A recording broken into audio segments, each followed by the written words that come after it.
The federal opposition has called on the government to tell the public its intentions for the board of the company running the national broadband network. The Communications Minister Malcolm Turnbull asked for the board's resignations, although it's understood two have been asked to stay, and the former Telstra boss Ziggy Switkowski is expected to be named as the head of NBN Co. A minimum of 3 people are needed in order for the board to function. Labor frontbencher Ed Husic, who served as Parliamentary Secretary for Broadband in government, has told political editor Lyndall Curtis that the government needs to explain its plans for the NBN. Ed Husic, welcome to ABC News 24. Is the decision that the majority of the NBN Co board won't be staying on a surprising one, given that the coalition's policy has never been to do what NBN was set up to do? The fact that the bulk of the board don't want to stay is a shocking reflection on where things are headed with broadband. I mean, the last time the coalition was in government, they made a mess of broadband, and it looks like they're going to make the same mistakes all over again. This board knows that what the coalition's proposing is going to put broadband policy back, set it back, and why would they be hanging around for that? But we're getting conflicting messages, Lyndall, because on the one hand, we hear the boards put forward their resignation. Malcolm Turnbull hasn't said anything in relation to it. And then in the other, there's selective leaking that he's actually asked for the resignations. We have no clear idea. We have a communications minister that's refusing to communicate, or he's just adopting the Scott Morrison approach and he'll just tell us every so often what he's actually doing in his portfolio. But it's not even a week since he's been sworn in. Doesn't he have, as a new communications minister, need to spend some time getting things right? He doesn't necessarily need to do everything on day one, does he? Well, it's not my job to communicate the communication minister's intent on policy, but what he did say was that he would review where things were at. Now, we had a process of doing that. We had a number of layers of accountability for NBN Co, but he hasn't, by all accounts, from whatever we can draw together in what's in the news at the moment, he hasn't even taken the time to see what's going on before he's made a decision. There are a lot of people that are there that can add value, but it appears that they're not willing to stick around, because the big difference between us and them on broadband, Lyndall, is we wanted to have one network across the country. Now what's going to happen is that there are rival networks that will be set up, and what they'll do is they'll pick the most profitable markets of the country, they'll build their networks there, and what we'll see in regional Australia is, instead of a uniform standard network with uniform prices, we'll see cheaper prices for some, dearer prices for others. Why would an NBN Co board want to sign up for something where, or stay on deck when they see that the NBN will be pulled apart in the way that Malcolm Turnbull is proposing? There's speculation that former Telstra boss Ziggy Switkowski is tipped to head NBN Co. He's a man of experience in this area, isn't he?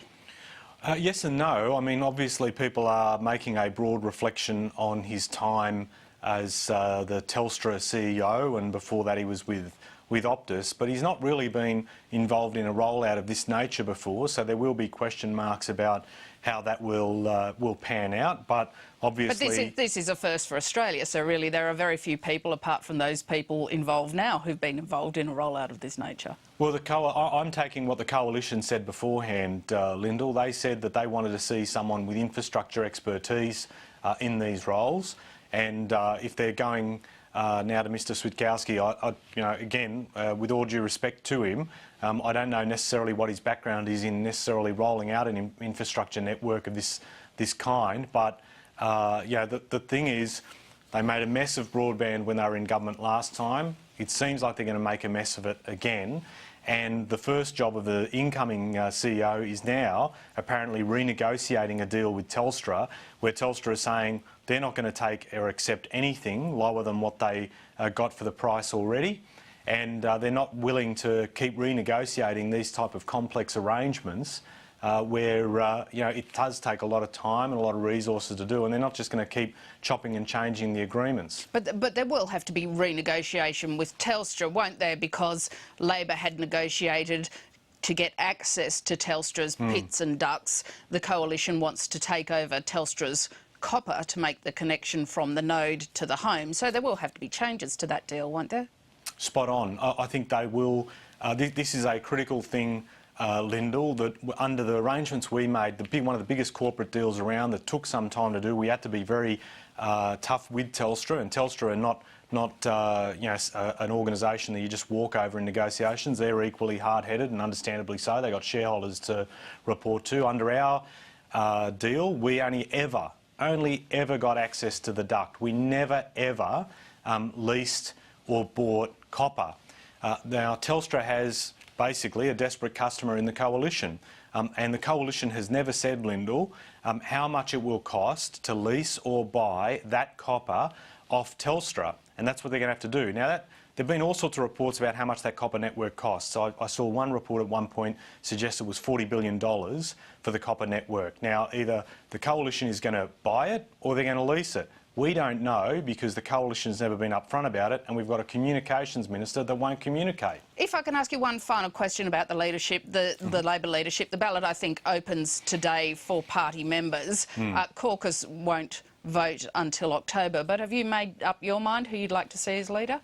Well, firstly, I think that people have been excited. Rank and file members out in Western Sydney that I talk to really look forward to the opportunity of being involved, and I think it's been a great process. And so they're going through making their mind up as to who they'd vote for. I've indicated that I'll be supporting Bill Shorten because I think Bill is a generational change for us. He will bring a fresh outlook to the leadership. He's got a very solid portfolio or policy track record, particularly in terms of what he did with disability care and being the key architect behind that. And I think that he will be someone that can bring the party together, that can also focus on policy. There's a fresh outlook, and I'll be casting my vote for him. It takes nothing away from Anthony Albanese, who's has been a fantastic contributor to the Rudd-Gillard governments, and will be an important player, either if he's elected as leader or as a senior opposition player as well. Ed Husic, thank you very much for your time. Thank you, Lyndall. Federal